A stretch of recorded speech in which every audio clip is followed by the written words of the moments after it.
சங்கீதம் 14வது அதிகாரம் முதல் வசனத்துல தேவன் இல்லை என்று மதியேடன் சொல்கிறான் ஒரு வசனம் இருக்கும், பார்த்துக்கோங்க.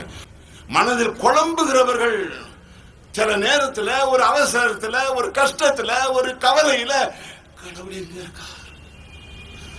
பிரியமானவர்களே, அப்படி தேடி தேடி தேடி அலுத்து போன ஒரு வேளையில தேவனை நாம் கண்டுகொள்ள வேண்டும் என்றால்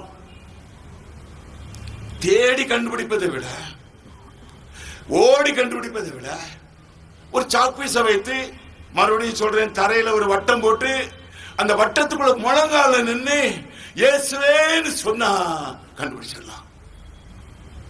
பிரியமானவர்களே, யோவான் 3:16 அதுதான். தேவனை ஒருவனும் ஒரு காலம் கண்டதில்லை, தேவனை ஒருவனும் ஒரு காலம் கண்டதில்லை, பிதாவே தம்முடைய மடியில் இருக்கும் குமாரனை வெளிப்படுத்தினார். ரெவலேஷன், ரெவலேஷன், வெளிப்படுத்தல். பிரியமானவர்களே, ரட்சிக்கப்படுதல் என்பது என்ன?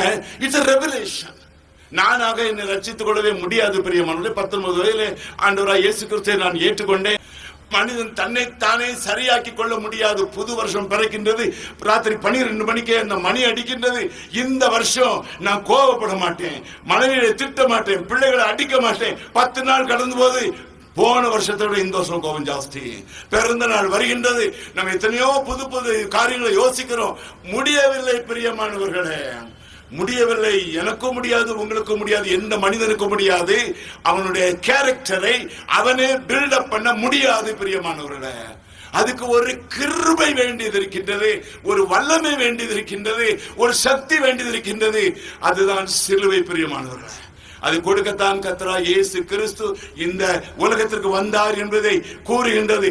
இயேசுவை விசுவாசிக்காமல் மனிதனுடைய இருதயம் மாறப்போவதில்லை பிரியமானவர்களே. இயேசு, இயேசு, அதற்காகத்தான் அவர் இந்த உலகத்திற்கு வந்தார். இயேசு ஒரு மத ஸ்தாபகர் அல்ல, கிறிஸ்தவம் ஒரு மதமும் அல்ல. பிரியமானவர்களே, புத்த மதம் இருக்கின்றது, பற்பல மதங்கள் இருக்கின்றது.